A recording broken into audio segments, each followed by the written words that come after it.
begin tonight with a monumental agreement for East Longmeadow. EL has become one of the first towns in Western Mass to sign a surrounding communities agreement with MGM. And all in favor? Aye. Very good. And with that, the town's Board of Selectmen voted to sign an agreement with MGM for a $100,000 a year for 15 years compensation package. This agreement means that officially East Longmeadow is deemed an impacted community should a casino be built in Springfield. We had an impact study done by Michael Albano and Associates, and his impact study was very comprehensive. But unfortunately, when it got down to actually speaking to the casinos and speaking to the Gaming Commission, we found out that, believe it or not, even though East Longmeadow, we're directly over the border from Springfield, obviously, we're really on the verge of not being an impacted community, because based on what their thoughts of an impacted community are. Federici says while opponents thought the town should hold out for more money, he believes signing the agreement gives East Longmeadow better options in the future. We felt with this opportunity, it did two things. It got us our foot in the door as an impacted community, because once we sign the agreement, we are considered an impacted community, and we don't have to worry about going to arbitration and having an arbiter say, you know, have a nice day, you're not considered an impact community. Just before the vote, Town Attorney James Donahue expressed his support as well. I do believe that East Longmeadow has a solid position with respect to being able to establish themselves as an impacted community independent of this agreement. However, the signing of this agreement avoids the uncertainty and the expense and time of trying to establish something that you're getting now without sort of getting into an adversarial position with the people that we're hoping we're going to be able to work a good working relationship with in the future. In the agreement, East Longmeadow also has a 1-year and 5-year look-back clause where additional money can be requested. Money that can be tapped into thanks to the millions of dollars MGM will be paying to the state in taxes.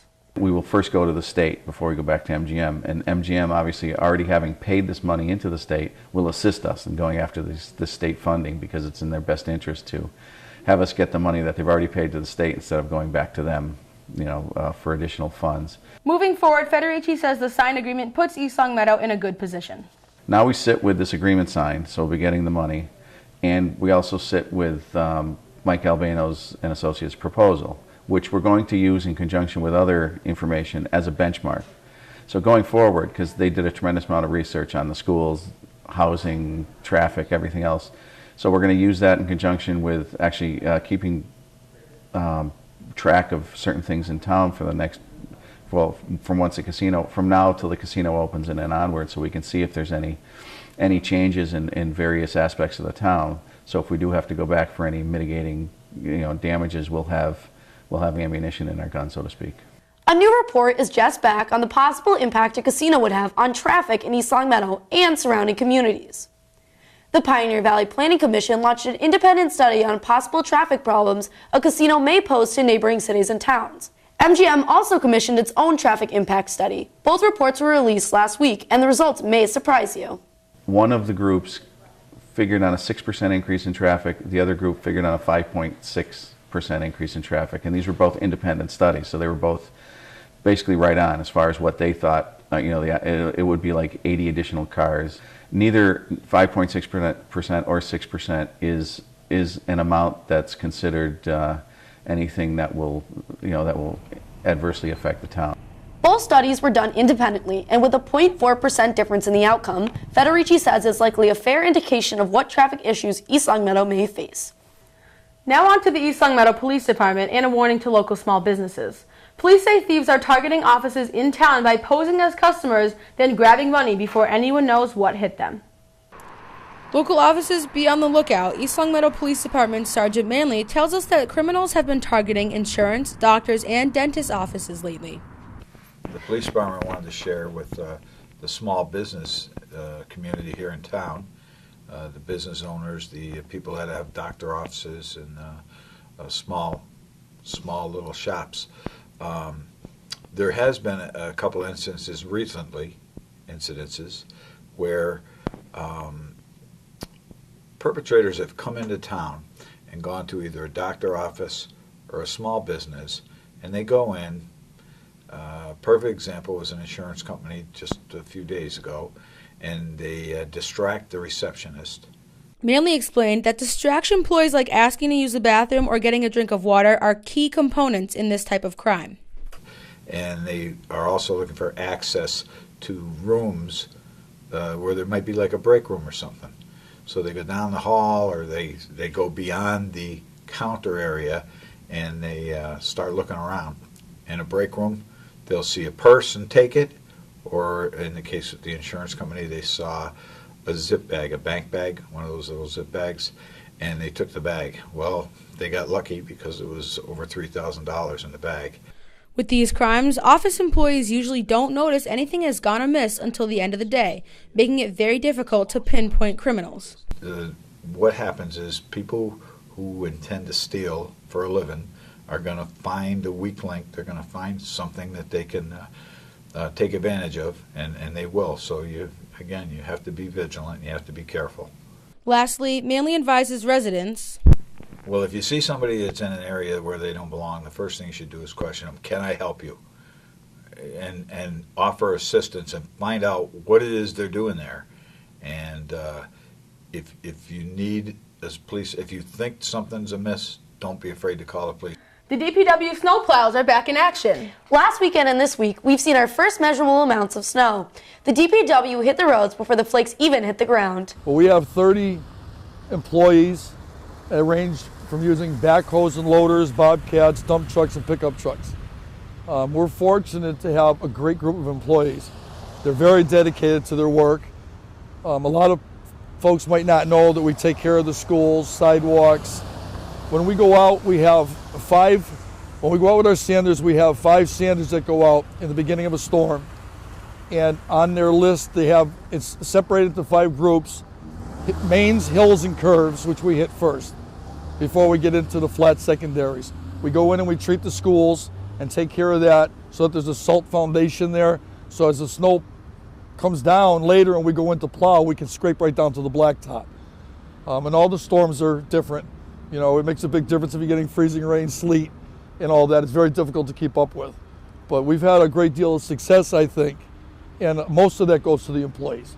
The DPW says residents may not be aware of exactly how much time and effort is put into keeping the roads clear. At one point in time years ago, we subcontracted out plows, equipment, operators and things like that. Everything is done in-house now. And again, it's worked very well. And there is very little that we go out, that we sub out now.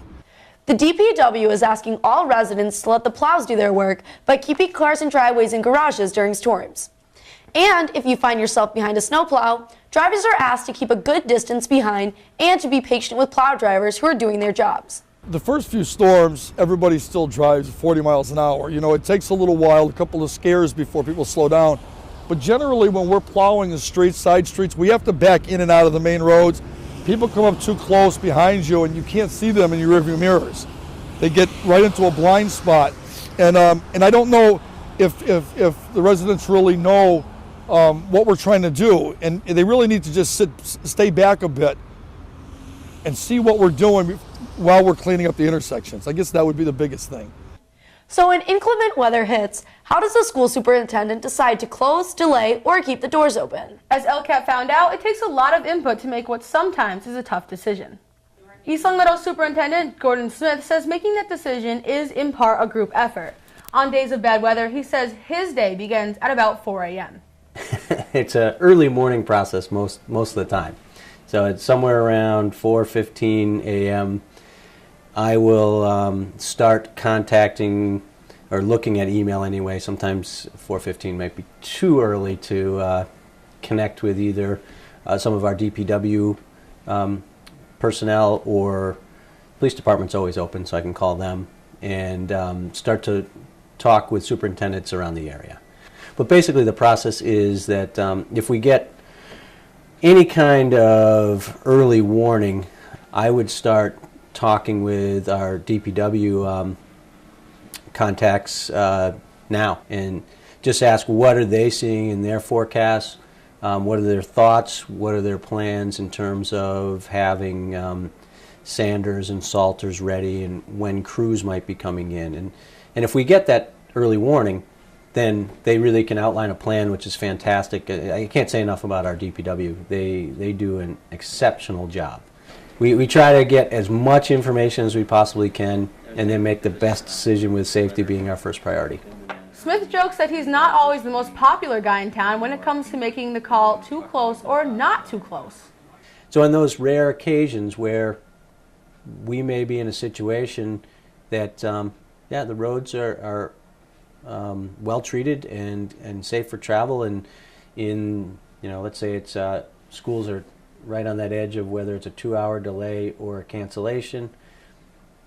There have been occasions where East Longmeadow has been the 2-hour delay, and I think even one occasion where East Longmeadow was regular opening.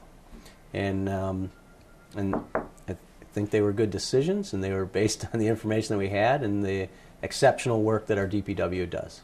One change to the school cancellation policy this year, Connect Ed calls will be made a half an hour earlier from 6:30 a.m., now 6 a.m., giving families plenty of time to make plans accordingly.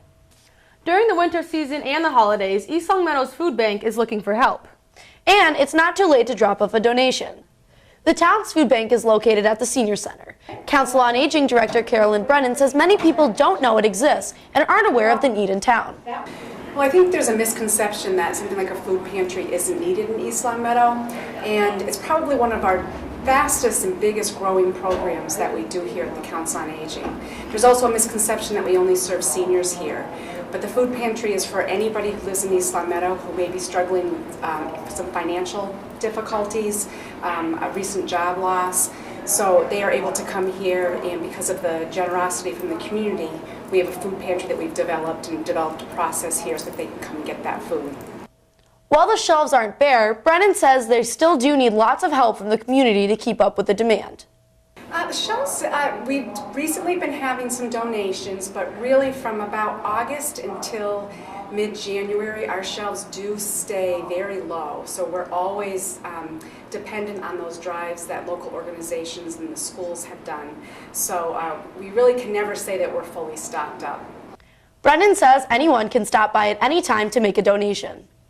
People can help by we often do get help with financial donations, but then that's difficult for us to go out and really have those volunteers to go out and buy the specific food. So we really ask that people can come anytime between 8 and 4 and donate food to the Council on Aging. We're very happy to accept it, and we do have two to three volunteers who are here over 20 hours a week stocking the shelves and making sure the expiration dates are where they need to be and rotating all of the items. This past weekend, the East Longmeadow Rotary Club braved the snow and cold temperatures to host a food drive. Turnout was good, we're told, as many families stopped by to make a donation and to get a ride on the special Rotary Express brought in for the big event. Santa was also on hand to help solicit donations and meet with children. Anyone in need of a helping hand can stop into the Senior Center. Once again, Carolyn Brennan explains. Council on Aging has a social service director, Janice Michaels, and Janice meets with families and elders and helps them with a variety of resources, especially if they're having financial struggles, and they do not have to be 60 years old. So she will meet with them and find out what assistance we can provide, and if they meet the requirements to benefit from the food pantry, she makes that available to them. Saturday's event was deemed a success. Monetary donations were also made to help fund the Community Open Pantry and the East Longmeadow Open Pantry. In Spartan sports news, the varsity girls basketball faced the Longmeadow Lancers in the first matchup of the season. Matt and Domenico has the details and all the Spartan sports highlights. Thanks, guys. Well, the winter sports season is officially underway. Let's start off with the boys basketball team. The boys team kicked off the winter season with a trip to Longmeadow to face the Lancers. Unfortunately, the result was different than that of the Thanksgiving football day game. The Lancers offense came to play. Peter King of Longmeadow led the Lancer offense with only 11 points. Along with King, 7 other players added up to the Lancers' 53-point total. For the Spartans, senior captain Luis Rodriguez took control of the Spartan offense and scored 25 points for the Spartans, while the rest of the team only scored 12 points. The final score of this one was Lancers 53, Spartans 37. Spartans look to recover from this game in their next game against Agawam. Now over to girls basketball. The girls team was able to knock off Chicopee Comp last Friday night by a final score of 46-40. It was a hard-fought game, and the Spartans were able to pull it off under the wings of the leading scorers Karina Lindsay and Danielle White, who each scored 10 points. The girls' next game is against Northampton. Now let's head over to track. Both the boys and the girls' track teams went to Smith College to face Minnetonka last Friday night. The girls' team had no problem taking care of the Falcons as Paige Seuss of East Longmeadow broke the school record for the high jump at 5 feet and 5 inches. The Spartans won by a final score of 63-31. Unfortunately, the boys' team did not end up with the same result. The powerhouse Minnetonka handily defeated the Spartans by a final score of 78-17. Now lastly, swimming. Both swimming teams went to South Hadley last week to face the Tigers. The boys' team had no problem handling the Tigers, and the Spartans won by a final score of 67-28. On the girls' side, things got much more competitive with this match, as the score ended up in a 50-50 tie. Well, that's this week's sports wrap-up for the opening week in the winter sports season. Until next week, I'm Matt and Domenico. Back to you guys. That'll do it for us tonight. Thanks for watching ELCAT News Week in Review. I'm Alexi Cohan. And I'm Yasmina Gibi. Good night.